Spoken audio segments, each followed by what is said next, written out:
This is Jim and Justin interview each other for the Science upcoming album promo.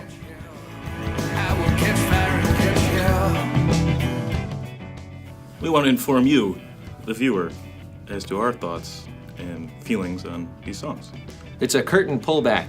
Is that what it's called? Some sort of Wizard of Oz thing.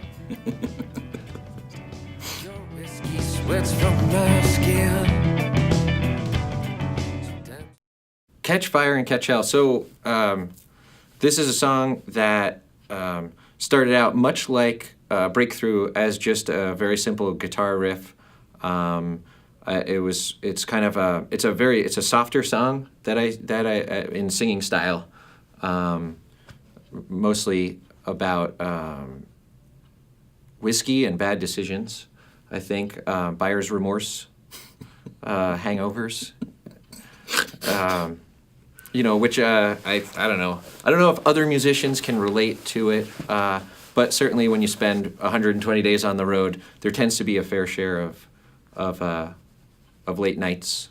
So the Catch Fire and Catch Hell writing process just started with a very simple riff. A lot of times, as guitar players, like Jim and I, like I know I do, I'm sure Jim does it as well, I'll just kind of sit on the couch, maybe while I'm watching like some History Channel documentary, and just kind of noodle around on the guitar, which is how this song ended up fingerpick style on this riff, because I just kind of sat there, and eventually I was like, I kind of like that riff, and then you hold on to it for 2 or 3 months, and you think about what kind of feel. I know we discussed like kind of some ZZ Top, some driving kind of ZZ Top stuff for this song, and it was just basically taking this very simple riff and building and building on there, which is how, because of the nature of the riff, that's how it ends up being kind of like a softer, whispery. Yeah, so in the production, I actually doubled that riff on the bass, and then I doubled it again on an electric guitar, so there's like 3 layers playing that throughout a lot of the recording.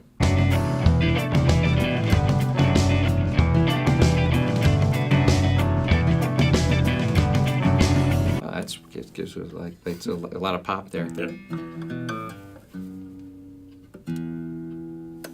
So this is another one that, again, is a lot of fun to play. I also thought it was outlaw country.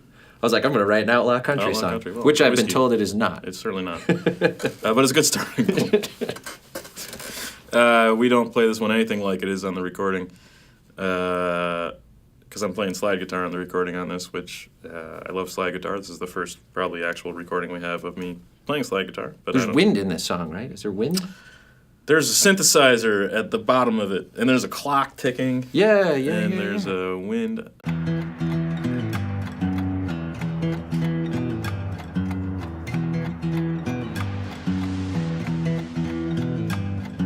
I was going for all this different textural stuff kind of towards the end of the album here, just because I wanted it all to kind of tie together somehow, and that's what I thought would have happened. So there's like a ticking clock and some That's wind. got some like metronome properties to it. Yeah, and that was all just delay that I added, because Justin was playing fingerstyle at the beginning of this, and there was like one little hit that he did on the string that kind of stood out, and I was like, if I put some delay on that, it'll sound like an emphasized kind of metronome sound. And I thought probably a mishit for sure. Yeah, I thought it was funny, but it was good, and so it gave that feel, and then it kind of builds up, and a lot of tom work from Don on the recording here that I was really excited about. And then it ends and kind of goes back into that wind sound again to lead into the next tune. We did do an interesting version of this song for last year's Couch by Couch West.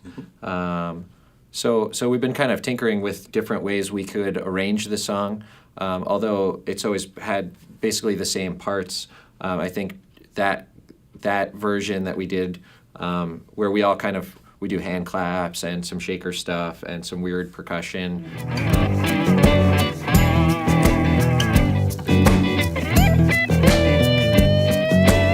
It's a sharp edge of a pen. Your whiskey sweats from my skin. Sometimes you're ahead, sometimes I'm behind. they don't feel like the winning kind. Catch fire and catch hell. I will catch fire and catch hell.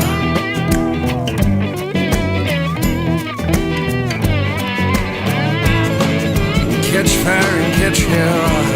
I will catch fire and catch hell. That sort of lent itself as a building block for Jim to really take this version to a really interesting spot.